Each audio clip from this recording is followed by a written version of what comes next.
My name is Femi Awodeli, and for 21 years, I have been teaching, traveling on marriage. I've been teaching building healthy marriages, how to have a healthy home, how to raise godly children. And I'm excited to be on this platform. I'm excited to share some of my teachings on this platform, and I'm hoping that it will reach widely and it will be a blessing to many of you. Thank you. Understanding this. Now, one of the unique things of nature is that nature includes physical features, tall, short, whatever feature. Nature also includes personality.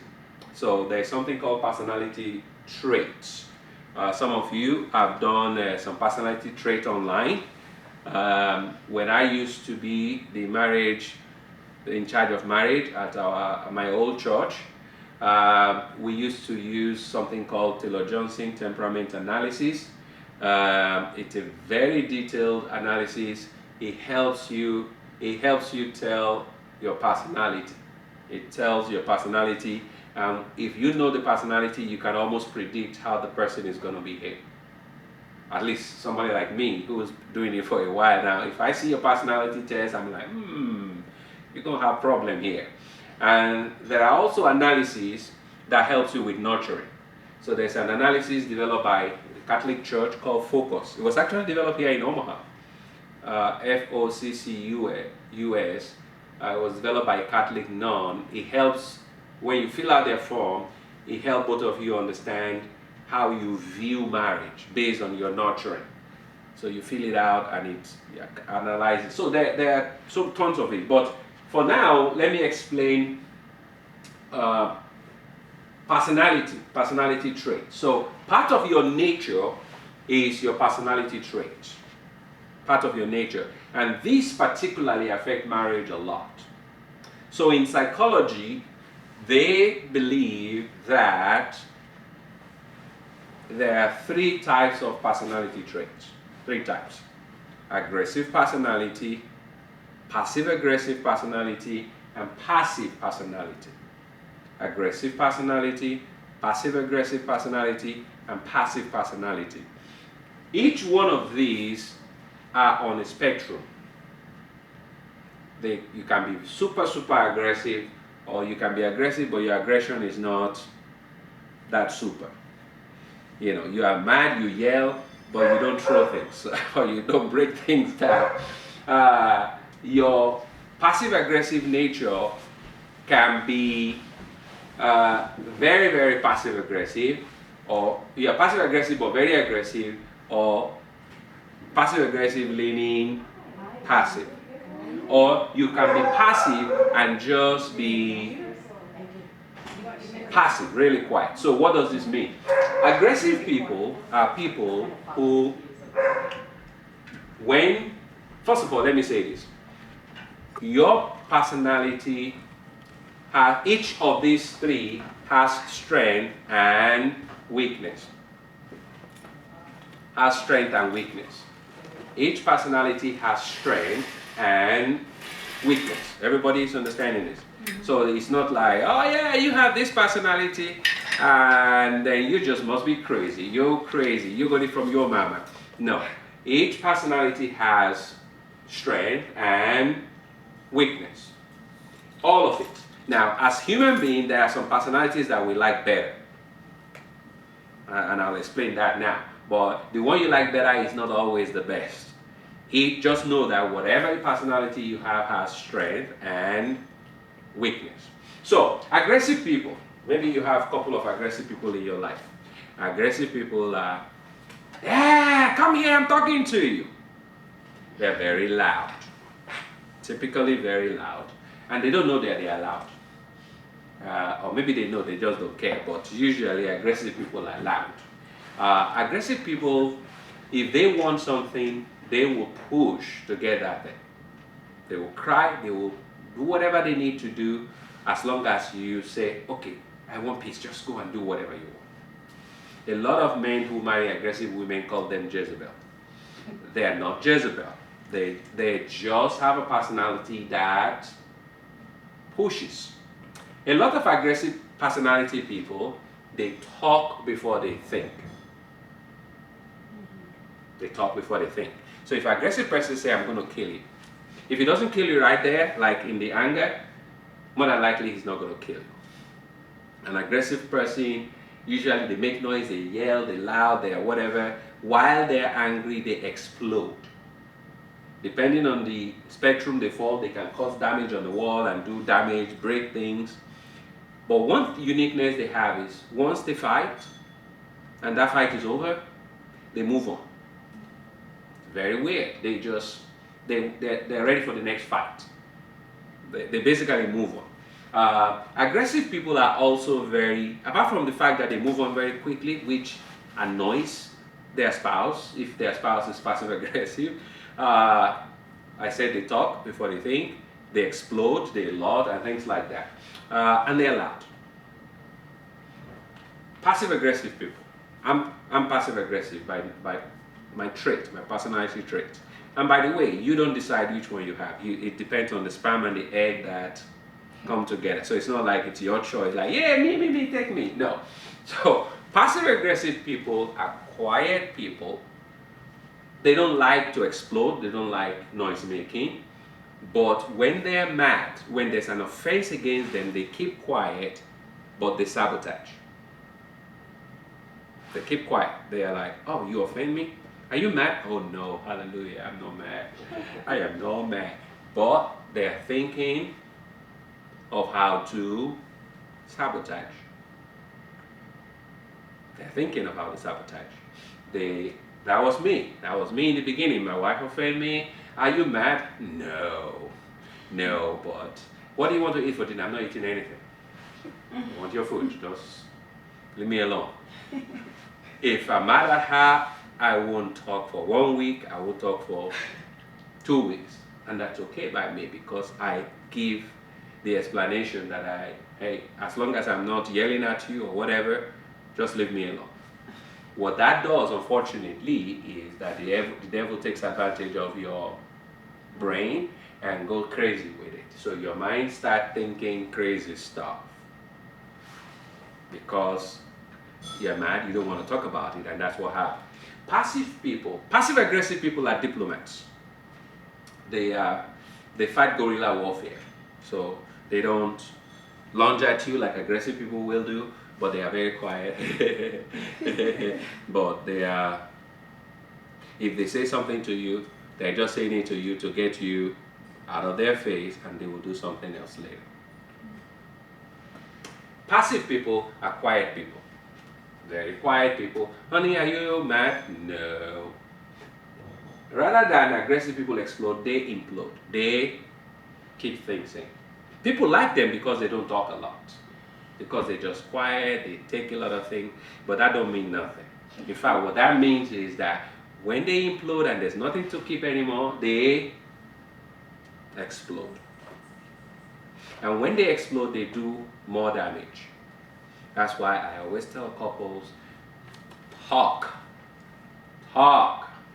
Not talking is not the best for you, because when you're gonna blow up, usually not good. And usually what gets them mad is usually something stupid. So, many of you know I've been going to county jail. I've been doing prison ministry since 1990. So 30-something years now doing prison ministry, and I still do it today. Since I came to Omaha 22 years ago, I've been going to our county jail. Many years ago, that's why I'm not mentioning the name, because we're recording this. I used to go to men, female, now I go to only male, but I used to go to that. And this woman was in jail. She was Latina, and she had just killed her husband. Literally killed her husband with a gun. And by God's grace, I led her to Christ, and she was telling me the story. She is passive. her husband used to beat her and all of that. She kept quiet, she didn't tell anybody. She had 3 daughters, and she said to herself, when these girls leave, I'm going to show him.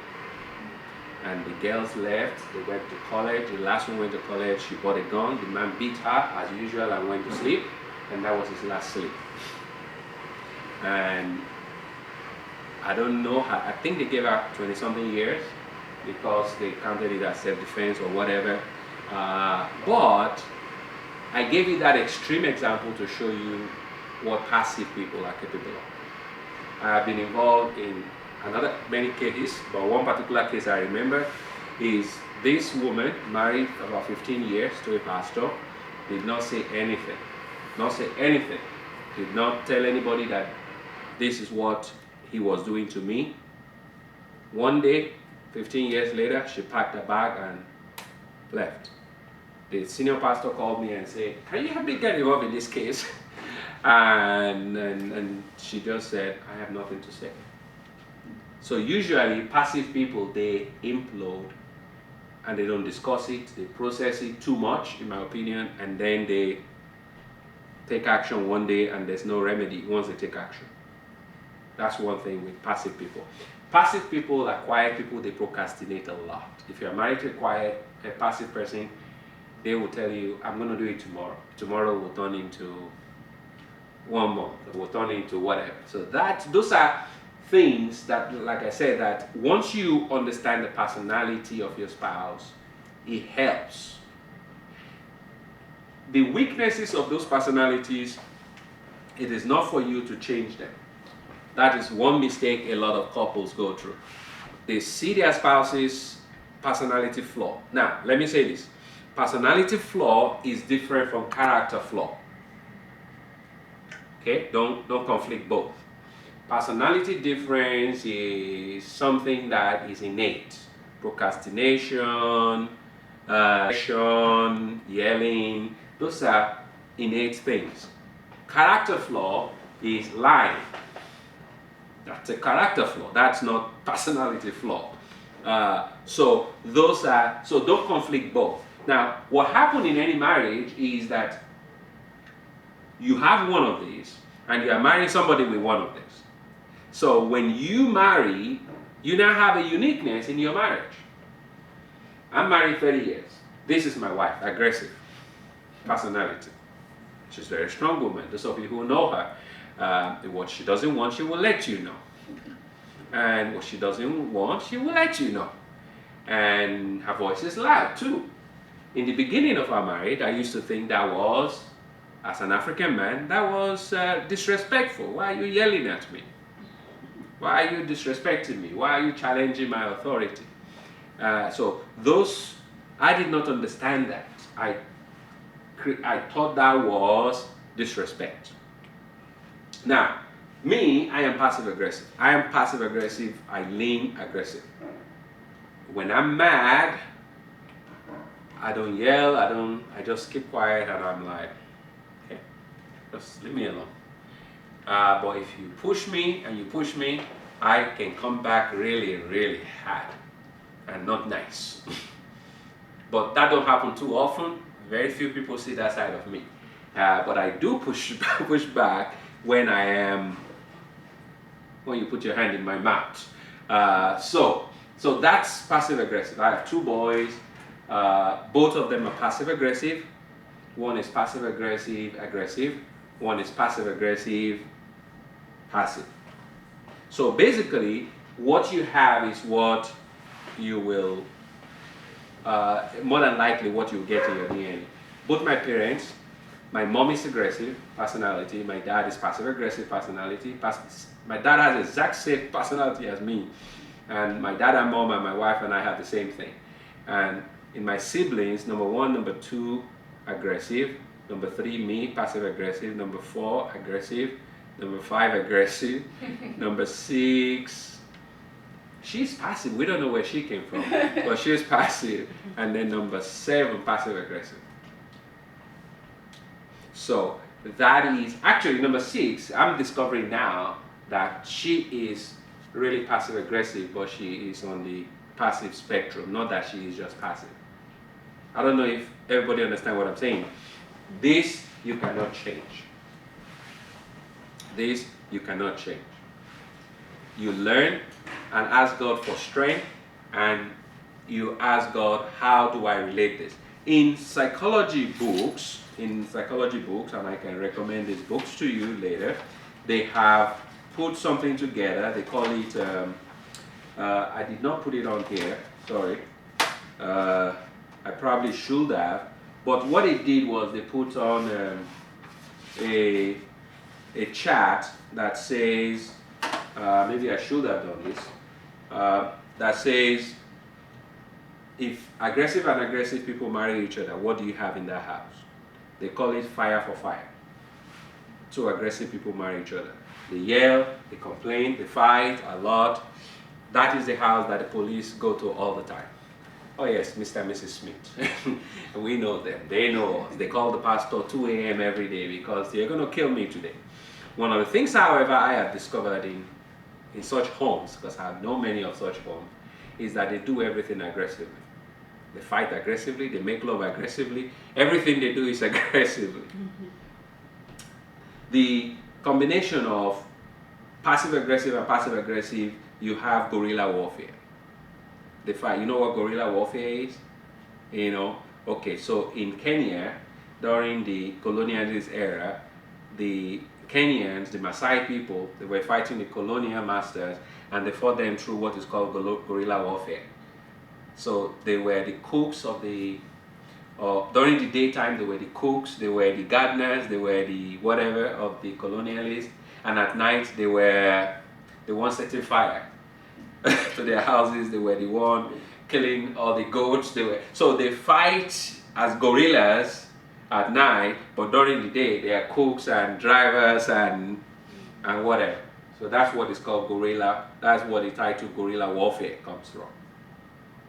Fight and live to fight another day. So that's what you have when you have two passive aggressive people. When you have two passive people, they call it boredom. When the woman is the aggressive and the man is the passive, nagging. That house will die of nagging. When the woman is aggressive and the man is passive aggressive, it's a time bomb, because the man will implode for some time until he decides, screw you.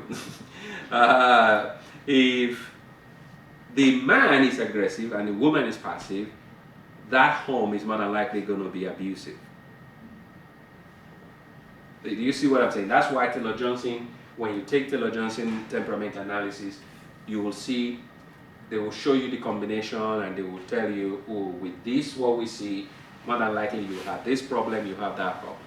But remember, the reason you know this is not to change your spouse. Do not go down the road of trying to change your spouse. That road is littered with divorce. The reason you know it is to know how to relate to your spouse, how to encourage their strength and give grace to their weakness, and learn how to relate to that weakness.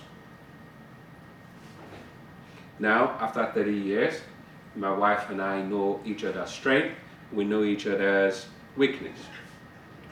We don't throw it at each other's face anymore. We now say, oh, okay, this is the natural tendency. When Femi is mad, the natural tendency is to keep quiet. But I've also realized that keeping quiet is not good, so I try to talk. At least if I feel hot. So I hope somebody's understanding what we're saying with this. So let's take question here. Let's talk about what you think you are. What do you think you are? Either you guys online or the folks here. Who wants to tell me what you think you are, or if you understood what I have shared? Well, this is Pedro here. Yes, Pedro. Oh, yeah, so Stephanie just told me I am passive. Yeah. And she is passive aggressive. Okay, I will think so, yes. I think she's passive aggressive leaning passive. Or would you say she's passive aggressive leaning aggressive? I would say leaning aggressive. Oh, okay. Okay, that's good. But does the explanation help you in terms of getting to know each other?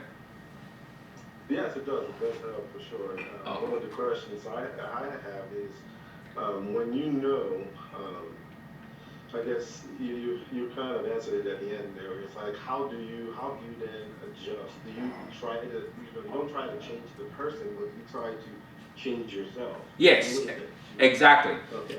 You try to change. So the issue is no longer the action, but the reaction.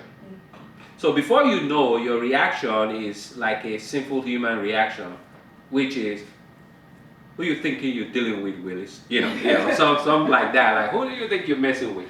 But now that you know, it's like, oh, okay, she's you understand what I'm saying? Now, having said that, it doesn't mean that person cannot go to God and say, God, help me. Now, that is what that person should do, to say, in my weak areas, I need help. God, help me, and help me to love my spouse unconditionally. That is what it is. But what I just described in 2 seconds is not that easy. It's a lifelong process. It needs the Holy Spirit. So thank you for sharing. So Shenwa and Temi, what do you guys think? I think we are both. Oh, okay. I think we are both passive aggressive. Okay. Yes, to a large extent. And Timmy has a question. Okay. She's asking if you would recommend couples taking personality tests before marriage. I actually do. That's a very easy question. When I was in charge of marriage ministry for my former church, it's one of those tests that is required. I always encourage everybody to take it. There are so many of them now, but the one I really like is Taylor Johnson, Temperament Analysis. There's a free one online, but be careful, there's so many of new age ones now too. There's Focus. Focus is also good, but Focus is more from nurturing, but from nature, I highly recommend Taylor Johnson. If you Google it, Taylor Johnson Temperament Analysis, I really like it. It's old, very old, but I like it, yes. Okay. Yes, so yes, I actually believe it's one of the tools you should do before marriage. I really do. Thank you, sir. You're welcome. So, okay, let's start here. You guys remind me of your... Junior. Junior and Emily, yes, okay. So tell me, what do you think from what I've said? I think I'm passive aggressive, leaning more on aggressive side. Okay. Sometimes your voice goes up. Oh yeah. Sometimes, okay. Oh, yeah. Okay. I would say I'm aggressive. Oh, okay. Okay. So who gets more mad? Who yells the more? You do. So that's why I was so confused, because like I would say he's actually passive, Okay. but he has moments that act aggressive. So that's definitely passive aggressive. Okay, and then see, for me, like when you said aggressive, like you don't think before you speak, Yes. like I'm the opposite. Like I definitely do think before I speak, but I also find myself like I can get angry quickly and I can like explode, but I have thought it all through. Like for me, words are important, so I don't say something unless I know what it's gonna do, kind of like depending on my level. So you're more than likely passive aggressive like him. Okay, because that's where I was like, okay, I'm aggressive, but I'm not gonna just like say something, you know, like it started from an offense. Yes. And then And you don't, when the offense comes, do you immediately blow up? no. Okay, then you're passive aggressive. When offense comes for aggressive people, they don't even think. They just react basically out of what is stored in their amygdala. They just... Which that's me. Yeah? I just Yes, you just say whatever. say whatever. That's why I said earlier that when an aggressive person says, I'm going to kill you, that's a spur of the moment thing. When a passive aggressive say, I will kill you, I will advise you to buy a gun to protect yourself. Because they're fly. Because passive aggressive person or passive people, when they say they're going to kill you, they'll do it. They have thought about it. They have I don't use words that I'm not going to do. I just don't. So if I say I'm going to kill you, I don't say it, but I don't never say it. But that's the nature of the passive aggressive person. Okay. But aggressive person basically just they just talk and then did I say that? Okay, I would say then I would be passive aggressive because like naturally I'm aggressive just to Yes. the point where like if I want something, like he knows it's like I'm such a go-getter. Like, Yes. I don't stop until like it's there, you know, but I try to still be respectful about it. You Yeah. know? Well, But- that's in your nurturing. So you do. I definitely believe you're passive aggressive. I definitely believe you're passive aggressive, and you are your nurturing has added a little bit to it too.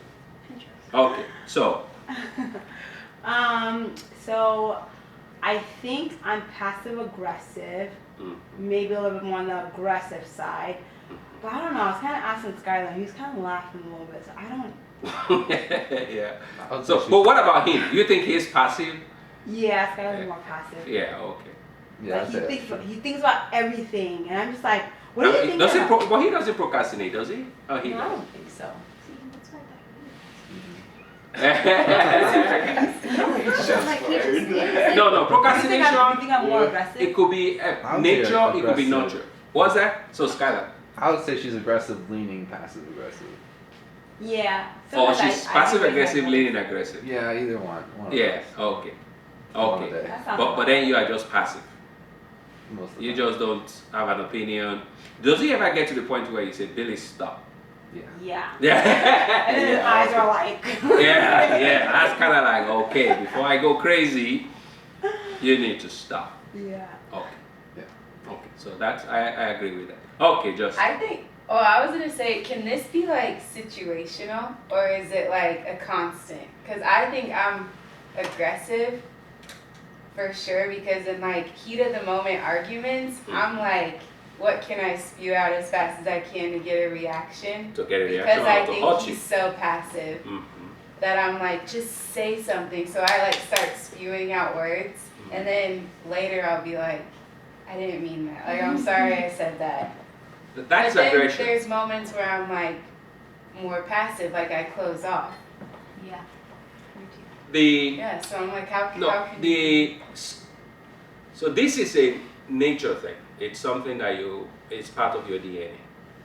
So Okay. personality trait is DNA, straight up. Some other things you can learn in your nurturing. So for instance, procrastination. Some people have procrastination based on their personality. Some people have procrastination just because they're lazy. Mhm. That's why I say character flaws sometimes can mimic natural flaws. So for people who are lazy, who probably just grew up with nanny, whatever, or in other place, and they procrastinate because they're just lazy, that is not procrastination. That's not natural. What you describe, aggressive, that's a natural aggressive thing. Aggressive people just want to hurt you because they are hurt in that moment and they want you to feel what they're feeling.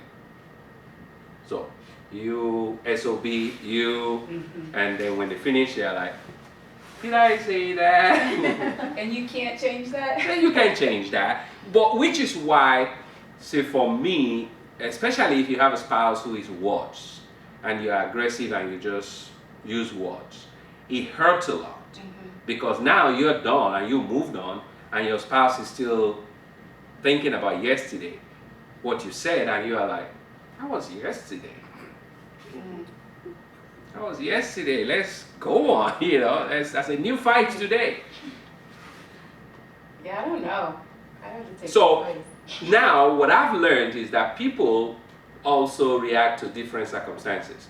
So if you're aggressive, you at home, and you try to be aggressive on the job, and it's bumped you 1 or 2 times, you learn how to curb it quickly, because you can curb it. It might be difficult, but you can learn to say, okay, if I want to keep my job, I'm just going to keep my mouth shut.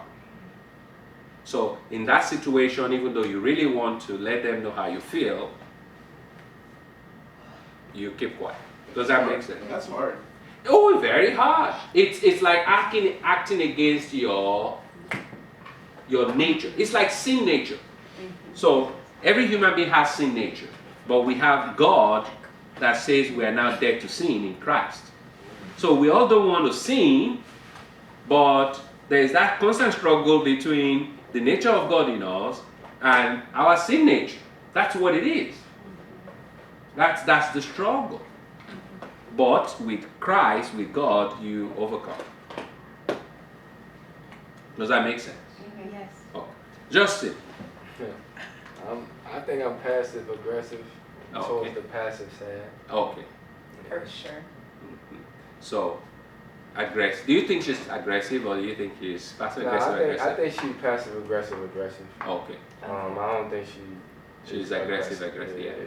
She doesn't break things, or No. yeah. I feel like I just use word. When you said they say something and they'll be like, Yeah. I'm so sorry. I feel like I say that all the time. Like, I'm working on it. I'm really sorry I said that.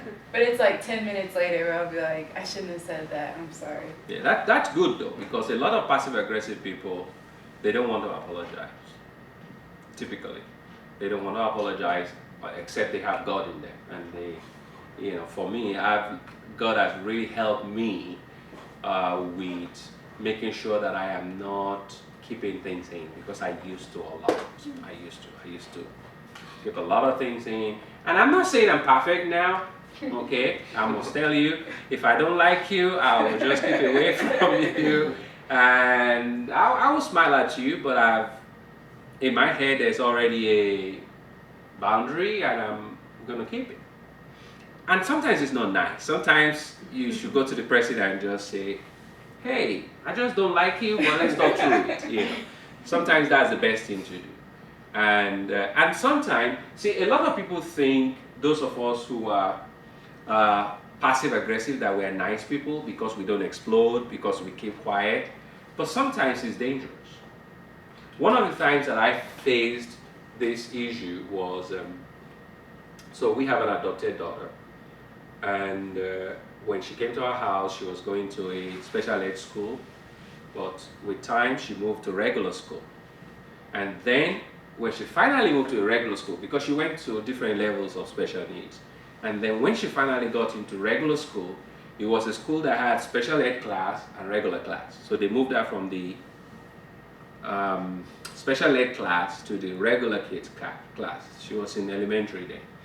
And then the teacher in the special ed class said, well, if you don't do well when you get to the regular class, then you come back to my class. I mean, this was at a PTA meeting, they always do like weekly evaluation, whatever. And that statement, my wife and I did not like. We did not like at all. Like, she ain't coming back to your class. She's moving on from even this school. And so for me, as a passive aggressive, I said to myself, I'm gonna get this woman. I wrote down her name, I wrote down everything, and what was in my head was, the superintendent of schooling at that time was my friend.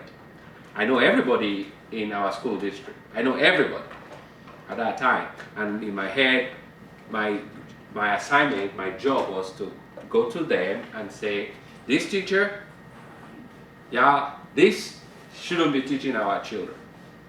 That was my assignment, was to use my leverage to get her in trouble. That was in my passive aggressive head. But my aggressive wife looked at her and said, honey, you are not to talk to my child. You are not to... Basically, when she was saying it to her, I was like, ooh, she's doing it again. But when we left that conversation, I told her thank you. You know why I said thank you? Because what she did solved the problem right away, and the woman was like, I'm sorry, I'm just trying to help. And I realized that what I was planning on doing was more dangerous.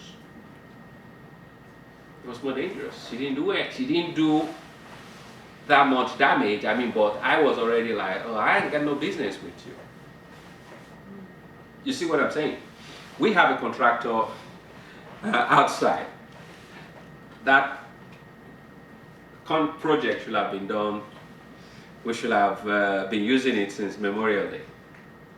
But it's still there. Hopefully it will be done in 2 weeks or something like that. He and I had a big fight. And he said to me, oh, I told you 8 to 10 weeks. And I'm like, okay, 10 weeks will come. And then you will know who I am. This week is 10 weeks. And my natural, the Femi, the sinful Femi, wants to let her get a letter from an attorney. That's what I really feel. Like, oh yeah, you think you are, you know, you're a contractor, you think, oh yeah, I told you 8 to 10 weeks. Well, it's 10 weeks, you're not done. Therefore, I'm deducting. We can go that route. I can go that route because you signed a contract. And I have evidence of when the weather was nice and you did absolutely nothing for a whole week. But the Christ in Femi says, no, you ain't doing that. No, you ain't doing that. Even though you really want to do that, but no, you ain't doing that because that will not give a good testimony for a child of God. You see the difference. That is when you now have Christ, Christ now starts to, and that happens in your marriage too. Now starts to say, okay, this is the weakness of my personality and I need help. I need help. I know now with my wife, when I'm mad, instead of just keep quiet for days, when I wake up the next day and I'm still feeling hot, I call her and we talk about it. I still don't like some of her reaction, don't let me lie to you, but I have come to the point where her reaction is no longer a big deal. Now I tell people, listen for the content, don't let the tone discourage you. Because what happens most of the time in marriage is we resist the tone even though we know the message is true. But we hop on the tone. Well, who you talking to like that? But yeah, you know what he or she is saying is true. Does that make sense? Mm-hmm. Okay. Okay. You guys at home, before we go on, any other question? Oh, you guys on the computer. Okay. So we're gonna keep going, and we'll see. I have a place where we'll stop for today, and we'll pick up next week because this is important. So communication to overcome these hindrances, your nature and nurture. Very important that you know each other. Very, very important. Know each other. I know my wife's upbringing. I knew we've talked a lot about how she grew up.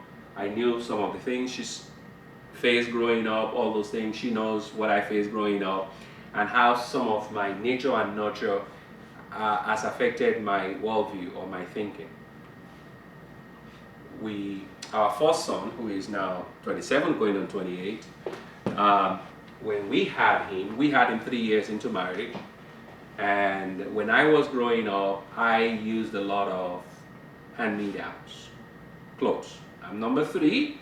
I have one brother, I have another uncle who is about my age, just a couple of years older. So before a cloth gets to me, a couple of people have worn it. But my mom will always clean it up, starch it, and it looks new to me. So for me, growing up, I saw subconsciously, not consciously, I saw hand-me-down or used clothes as a sign of poverty. In my head, 9-year-old me or whatever, because by the time I became 9-year-old, my dad became middle class. We became middle class because my dad finished college and got a job and blah, blah, blah. So, but I did not realize how much that has an effect on me. So, my son, 2-year-old, first of all, when we had him, I bought the best thing money can buy. I bought was a $2,000 crib, believe it or not. In 1995, the crib my children used was $2,000. My mother-in-law told me, don't do that, there's $600, let's go and buy used. I'm like, here your son in my son. Now I don't do that. Now I tell people, don't waste your money. Go to Goodwill. So, but anyway, so he uses Oshkosh clothes. Okay, you guys have heard of Oshkosh? Okay, from Pennsylvania. So one of my wife's aunties, whose son, he has only one son too, and his son uses Oshkosh too. So he packed some used Oshkosh and gave it to us. And my wife brought home the bag full of used Oshkosh. And if you guys know anything about Oshkosh, that material is like, it will never fade. I mean, it's really, if you have an Oshkosh jeans, all your kids are going to use it. I mean, that's how strong it is. So this auntie gave it to us, and my wife brought it up, and I went crazy. I went really crazy. My wife, I think that was probably the first time she saw me really mad. And she was like, what's going on? And I realized that I had a poverty mentality. I attached, use anything to a sign of poverty. So that means you still see me as poor.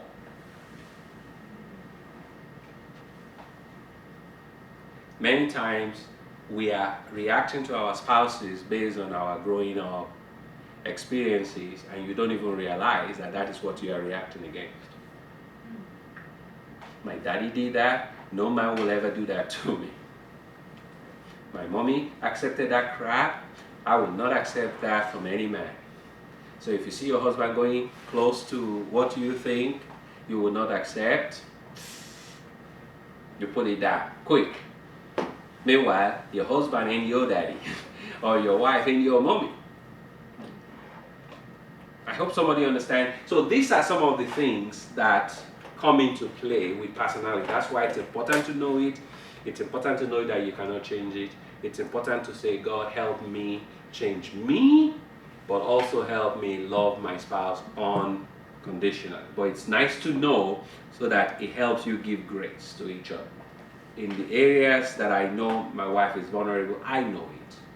And I give grace in that area anymore. It doesn't bother me as it used to. Sometimes time will help you, time will heal you, but sometimes, you know, the Holy Spirit really is the best teacher. So everybody get that? Okay, so communication. What you do is now, to help with this or reduce conflict, you communicate. You communicate. Communicate is different from talking. Very different.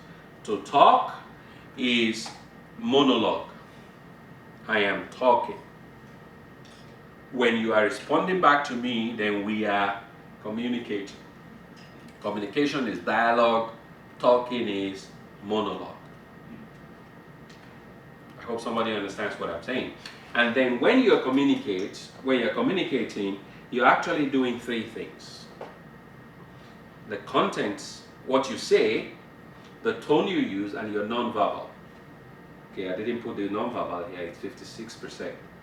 Your content is 7%. What you say. So if you tell your wife, I love you. I love you. That I love you is the content. The tone you use is very different. The tone you use will match whether you really mean I love you or you don't mean I love you. And then your body language. I was going to make fun of Rachel today because Indians, you know, their body language, they're saying yes, but their head is like this. No. So, the day that I figured this out for me in my marriage was many, many years ago when flat screen TV came out. It's not as good as this one. It used to be what they call plasma.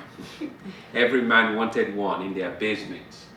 I don't remember what year that was, but I know that I was one of those who told my wife, man, I gotta have a plasma. Okay, I gotta have a plasma. So we finally bought a plasma. I will never forget, $600 at NFL. It was, I don't remember what year. It was one of those years that Kobe Bryant and Michael Jordan were still in the league. So Kobe and Michael were still in the league. Okay, for those who don't know, I like basketball. So Kobe and Michael were still in the league, and it was a playoff time. And I was watching it, and I begged my wife. She still had her own clinic at that time. I said, man, you gotta come watch this thing with me. So first time we had a flat screen in our house. It used to be all those boxy. In fact, the other room still had boxy. We just put that one in the basement. And it was sharp, you know, compared to the grainy screen of tube. I'm like, oh my God, this is great. I was having fun, you know, the 3-point and everything. And then during halftime, Ola was sitting beside me doing her walk. During halftime, I turned to her, I touched her, and I said, man, I love you, man.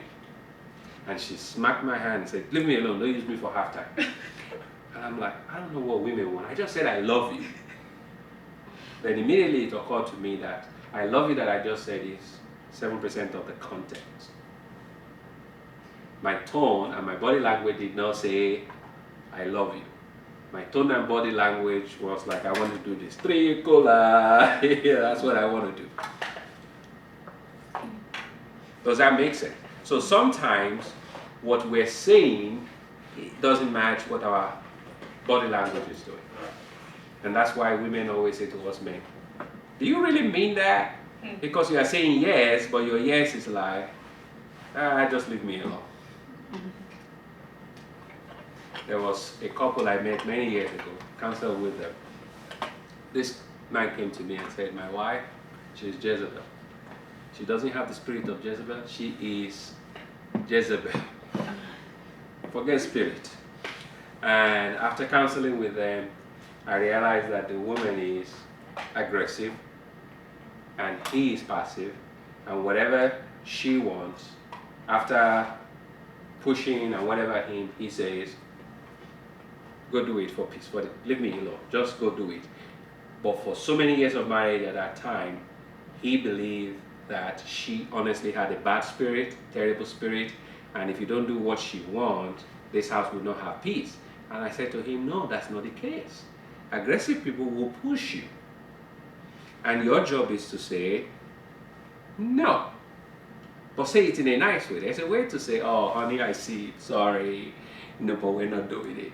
But you say it in a nice way, and then you don't have this feeling that your wife, whatever she wants. And then you have a terrible bad feeling because of that. I don't know if that's making sense to somebody. So that is one thing we have to be careful of. So that's content, tone, and nonverbal. Be careful about that. That is why when you are in a relationship, there's something they call communication skill. Communication skill. So this is how to communicate. This is how to the skills to communicate. I'm looking for, I can share it from here. Well, anyway, there are 5 skills to communication. So number 1, when you sit down to communicate, whatever topic, don't matter what the topic is, attend it. What do I mean by attend? We human beings, we are spirit, we are soul, and we are body. We can be somewhere physically and our mind is not there. Everybody agree with me? I can be in this room right now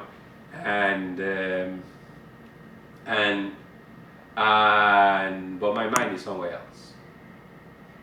When you sit down, when you agree to sit down to talk, make sure your mind, your spirit, and your soul is there present to participate in that conversation. That is why you do not set a time to talk if your husband likes basketball during playoff. You do not. If your wife like Real Housewife of Omaha, that is not when to watch. That is not when to talk if our favorite channel is going on. You pick a time that both of you know that, you know what, we're going to clear the schedule, we're going to sit and we're going to talk. That is attending. We're there, spirit, soul, and body. One of the mistakes I made when in the early years of marriage was with my mom. My mom liked me a lot. And one of the reasons my mom liked me is that out of the kids, I'm the only one that listens to her. Listen, like, talk to her. Like, she wants to talk a lot. And all the kids are like, I don't have time for mommy's whatever. So I'm like, oh, mommy, come, let's talk. And she says whatever she's saying, I don't hear nothing. Everything she said, I'm just saying, oh. And then when she finishes, I'm like, oh. And then she feels good because she has said whatever she wants to say. So I'm like, oh, I know women, I can handle women. So I married my wife, and I'm like, oh. And then she said, what did I say? I said, what do you mean, what did you say? Because I wasn't listening. And then I realized that, okay, with my wife, I need a little bit more attending. So that's number one. Number two, acknowledge. When you sit down and you're talking, listen to bathroom, here. Sorry, I did not write there. Don't worry, you will eliminate that from. So acknowledge. Acknowledge is when somebody is saying something, you say something like, oh, okay, tell me more. Okay, I'm listening. Just basically to let that person know that you're listening. That's acknowledging. Acknowledging. Number three, invite. Invite. Okay, from what you just said, tell me more about this. Tell me a little bit more. I don't understand this. Please tell me more. Number four, very, very important. This is one of the best skills of communication. If you can learn this, your communication will be good in your marriage. Summarize is you let the other person talk, and after they talk, you say, let me tell you what I've just heard you say. Let me tell you what I just heard you say. Many times when husband and wife talk, they hear what they want to hear, not what the other person is saying. And sometimes there's tension and you hear what you want to hear. In my marriage, that happens a lot. Many years ago, when we first moved to Omaha, we've always had dogs. Our dog at that time was a Corgi, Pembroke Corgi, the small dog the Queen had. And we were going to Colorado, and we wanted our nieces to take care of the dog. And we're going for just one night or something like that, but we told them, they had the German Shepherd, so we said, okay, come pick up our dog, and we'll pick the dog up tomorrow. So, good weather summer. What happened was, we gave each other, okay, you do this, I do this, I do this. But because we did not summarize, she thought I was supposed to call our nieces. I thought she was supposed to call the nieces. And we've had fight before when she said, don't tell me. Once we've decided this is the job description, don't remind me of my own. So I put money in the envelope for our nieces, and I put it down, and I said to myself, if she forgot, she will remember if I do this. When I was doing that, she saw me, she said, oh good, I don't have to remind him, he remembers. So we went to Colorado, Garden of the Gods, and came back the next day, and the dog has not eaten all day, and the dog slept outside. Oh, don't worry, she was overweight anyway. Oh, he was overweight. But the lesson is summarize. Is this what, okay, let me tell you what I think I heard. And let the person tell you, and then you're like, that's not really what I'm saying. This is what I'm saying.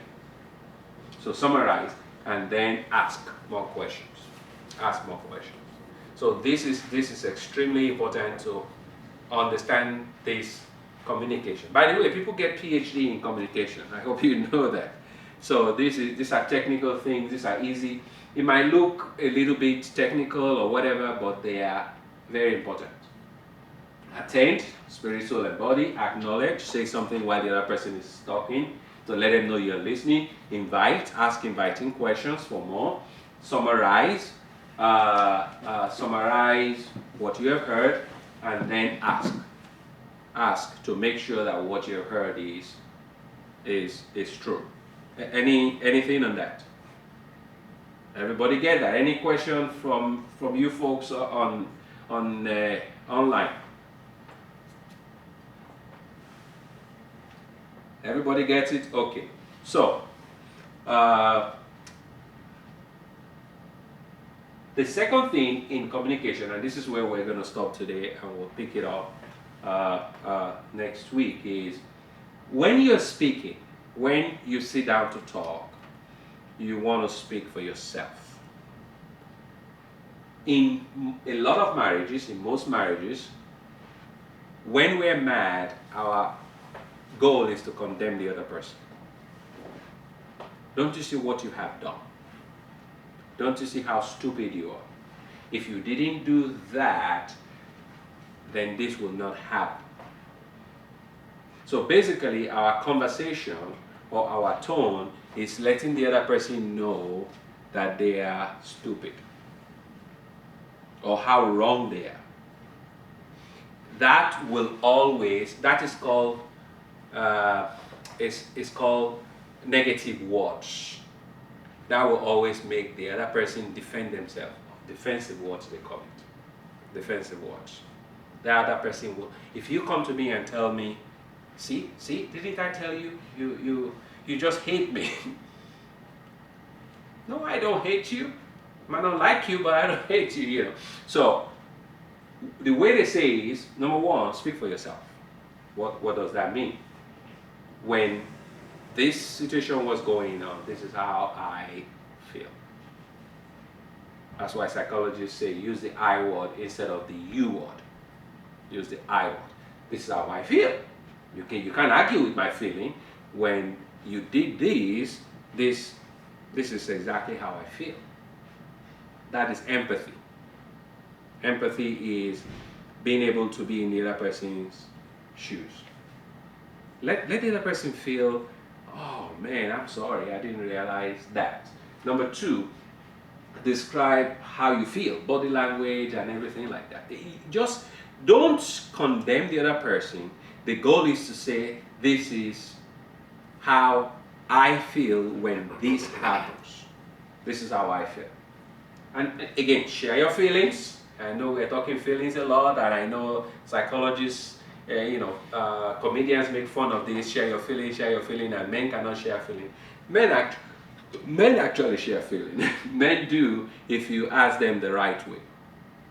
If you ask men the right way, they do share their feelings. They will not, don't ask men generic questions, ask pointed questions. It's easy, yes, pointed question. If you say, how was your day?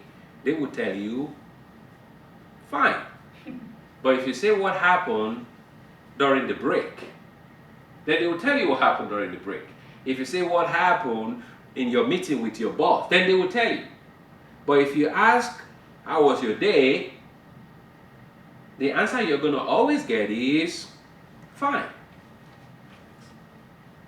So that is the difference. So it's not like men don't know how to share their feelings. You just have to ask the right questions. You have to ask the questions. What are you feeling? And sometimes it might be difficult for them to share. And then suggest action. Don't just condemn somebody. Tell them this is what I think we should do. Don't tell your wife, don't tell your husband what to do. Just say, this is what I think we should do. What do you think about this suggestion? So let's talk about this. Any question? Any question? Any question from those of you at home? Okay, no question. It look like any question from here? Any question from here? You have a question, Emily? Don't be afraid to ask questions. This is it, and then I don't know how to word it, but like, what if you know you're right? Yeah. You know what I mean? Like, it makes a little bit like that's what I'm saying. Like, I don't know how to word it. Like, especially with your introduction to like how everybody grows up differently, and Yeah. you know, like everybody has their own like unique way, Mm-hmm. and so like that's why I'm like it's clashing me, but like it should be the right way. No. See, what you are saying is the way I was brought up is the best way, is the right way, and the way you were brought up is not. There's a proverb that says there are many ways to skin the cat. So when we got married, my wife and I have very different parental upbringing. Okay, I grew up in a home where they spank you and then you move on. My wife grew up in a home of a lot of long-term punishment. No TV for 1 week, no TV for me, I didn't grow up with that. You just got spanked and the next spanking next week or something like that. So there was no long time, go and kneel down, go and raise up your hand, do and all those things. So when we got married, that was a problem for us because her style of parenting was different from mine. Initially, I thought, how stupid. I did. I'm not gonna lie to you. But then I realized that, no, that's her style. She survived and she's okay. Let her use her style with the kids. And I'll use my style with the kids. The kids are not dummies. They're not non-living things. They are living things. They will understand that this is mommy's style and this is daddy's style. So I'm not saying my style is better. To me, it looks better. Do you see what I'm saying? Yeah, like, but I just thought about like your example of the hand-me-downs. Yes. How like you exploded for that. Yes. But that to me is like, why?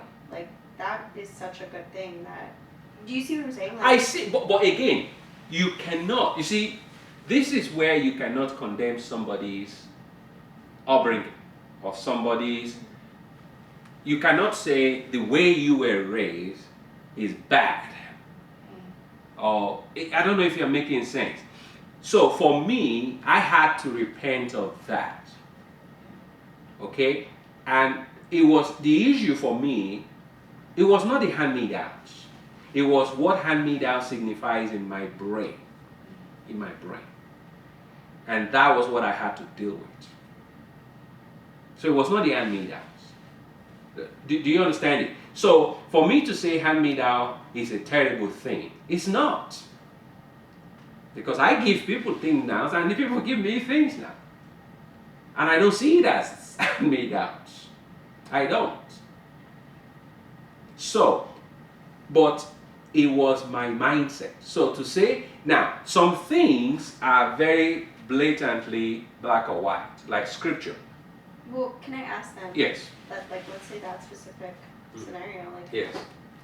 You know what actually happened that day, but now knowing like this information and like the background and all that, like what would be then the appropriate response? Because it caused a fight, and if we're talking about like resolution, like what would have been the point where you're like, okay, pause? Yeah, so for me, my reaction, I didn't even realize I held that much gunk in me, okay, towards hand-me-downs. I did not. So if you had asked me before then that, do you have problem with hand-me-downs, I probably would have told you, no big deal. But how I reacted subconsciously that day made me realize, you got something you got to deal with. So it wasn't the hand-me-down, it was my nurturing, the mindset I had because of that. And God helped me deal with that. But like naturally in that moment, like you're not gonna get to that point. You know what I'm saying? When you get to the point So of it's almost like I'm asking, like, is there a way to prevent like the yes, heat the way to anger? prevent it is sometimes you have to confront yourself. Is what I'm saying. There are some behaviors that you're having in your home right now that you are blaming him. But really, it's not him that is the problem, it's your mindset, it's how you grew up. I don't know if you understand what I'm saying. So would that mean I would have to repent myself then? Oh, well, yeah, all of us have to repent. Because, so my wife, when we first of all got married, we had our first fight. Okay, so we married in August. She came back to America, filed for me, I came in December 24. By first week of January, we're living together in our own one-bedroom apartment. So we had our first fight. And after our first fight, she didn't cook. She did not cook, she stopped cooking. And I'm an African guy, I eat home food, African food. So, first week of being in America, and she started to put coupon for me on the table, on the fridge, for me to go buy McDonald's or whatever. I started work too. I worked in a car dealership. So much later, when we resolved the fight, remember I was passive aggressive, so I wasn't talking to her, she wanted to talk to me. So thing was going on.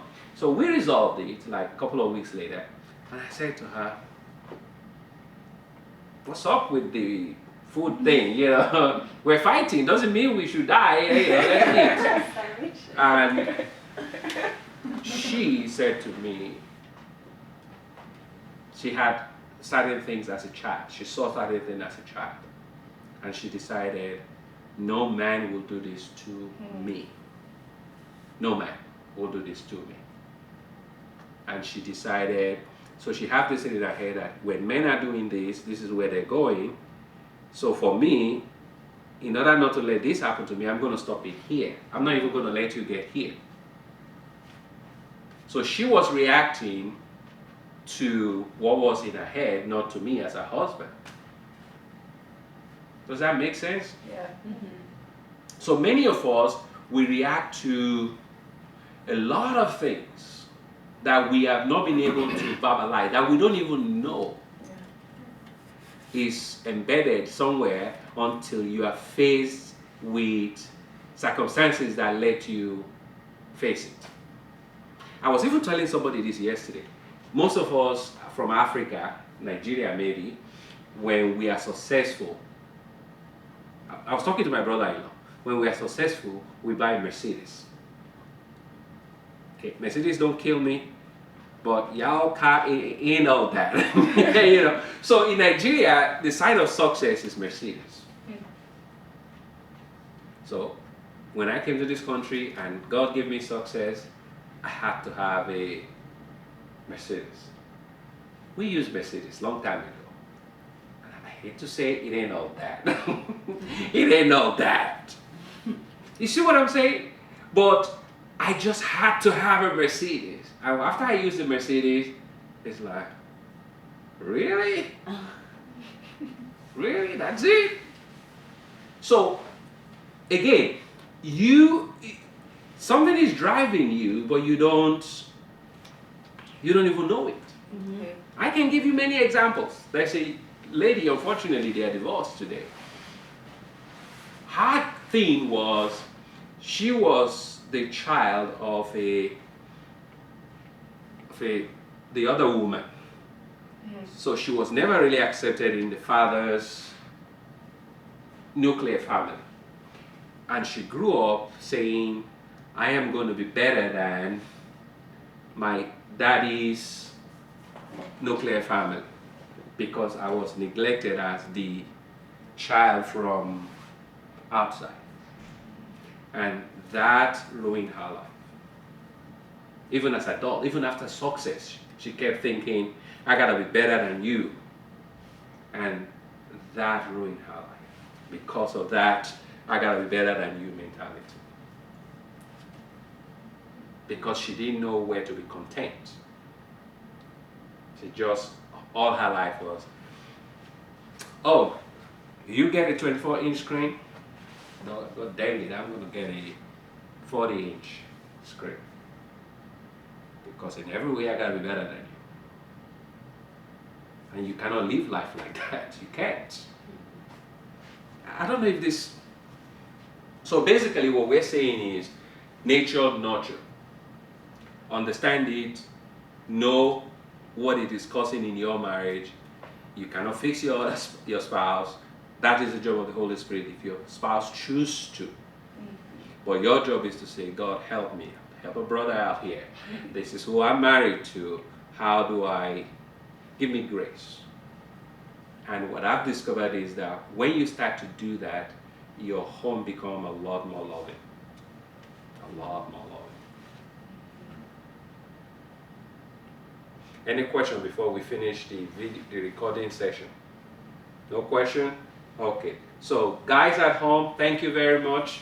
We're done for today. Tomorrow we will continue the, not tomorrow, Monday next week we'll continue